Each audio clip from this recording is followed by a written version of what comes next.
C'est vrai que l'année dernière, en 2018, on a mené une consultation des musulmans pour une raison simple, c'est que nous, on ne pense pas savoir mieux que vous. Nous, on ne pense pas pouvoir décider dans un bureau avec 2-3 potes, avec 2-3 conseillers ministériels, et ensuite imposer aux musulmans la manière dont ils doivent fonctionner. Tout ça pour plaire à qui? Il faut entendre M. El Karoui sur parole quand il dit « ce qui me motive, ce qui déclenche mon engagement, c'est la vague de terrorisme et c'est de lutter contre l'islamisme. » C'est pas d'aider les musulmans, c'est pas de répondre à vos besoins, c'est même pas de savoir quels sont vos besoins, c'est de répondre à ses besoins, à son idéologie, à sa vision de l'islam. Je ne crois pas que lutter contre le terrorisme, ce soit répondre à mon besoin. Excusez-moi. Je crois que c'est répondre aux besoins de la France, de la République et des musulmans. Lutter contre le terrorisme, c'est la responsabilité de l'État. C'est la responsabilité de la police de protéger les citoyens. C'est pas la responsabilité de pères de famille, de mères de famille, d'étudiants. Je crois que c'est notre responsabilité à tous. Je vais essayer de terminer, je sais que ça vous met en panique à chaque fois que quelqu'un s'exprime. Je ne panique absolument pas, cher monsieur. Vous voyez, je vous réponds. Puisque vous connaissez la politesse. Comme vous dites n'importe quoi, je vous réponds. Je ne ferai pas mon propos et vous pourrez répondre par la suite si vous avez des arguments factuels. Donc je disais, l'année dernière, on a mené une consultation et il y a 27 000 personnes qui ont répondu. 27 000 personnes, c'est pas grand-chose pour vous. Pour nous, ça veut dire quelque chose d'important. Ça veut dire que les gens participent à un sondage et en proportion, c'est beaucoup plus que la consultation de l'État sur l'égalité homme-femme. C'est plus que la proportion des gens qui ont participé au grand débat. Et c'est 27 000 personnes de plus que quoi que ce soit que vous ayez pu consulter dans votre passé. Donc c'est 27 000 fois plus légitime que quoi que ce soit que vous puissiez construire. Maintenant, vous voulez avoir une idée de quelle est votre légitimité dans cette communauté?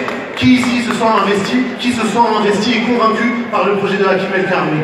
Yes. Ouais. C'est bien que vous preniez la mesure de quelle est votre importance et quelle est votre légitimité. Est-ce que vous croyez qu'ici, les gens sont représentatifs des musulmans de France? Vous ne représentez pas les musulmans de France. Non, non. Si le choix que vous avez eu pour organiser l'islam de France, c'est par l'argent, c'est parce que vous n'avez rien compris à qui sont les musulmans en France. Bravo. Les musulmans ne sont pas une banque, M. El Karoui. Et si vous vous baladiez dans ce salon, parce que c'est la première fois que vous venez, apparemment vous découvrez les musulmans comme dans un zoo, vous verriez qu'il y a des associations qui accomplissent des miracles avec des musiciens. Les mosquées, où est-ce qu'elles vont chercher leur argent pour financer leur culte, pour financer leur culture? Ici, parce que ça, c'est avec les musulmans qu'on construit, et pas avec des SMTV, et pas en produisant des rapports qui déclarent l'ensemble de cette communauté comme des islamistes, parce qu'ils sont par là, ou parce qu'ils sont par là. Répondez sur le fond. Répondez sur le fond. Des associations comme le CCIF, qui accomplissent des miracles avec des bouts de ficelle, des associations comme le Secours Islamique, des associations comme le CBFP, des associations comme Musulmans de France, des associations qui fonctionnent, comme on l'a vu dans cet événement aujourd'hui, avec des bénévoles, c'est parce qu'ils n'ont pas besoin de votre argent, et ils n'ont pas besoin de expliquer la vie, puisque depuis 30 ans, ils font ce travail sans vous avant que vous veniez. Bravo. Donc si vous voulez changer les choses, peut-être que vous pouvez se remettre un peu en question.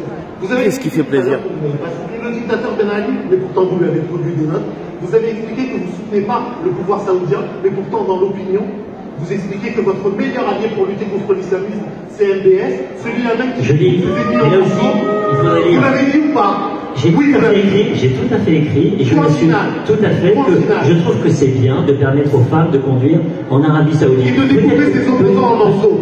C'était pas exactement le sujet.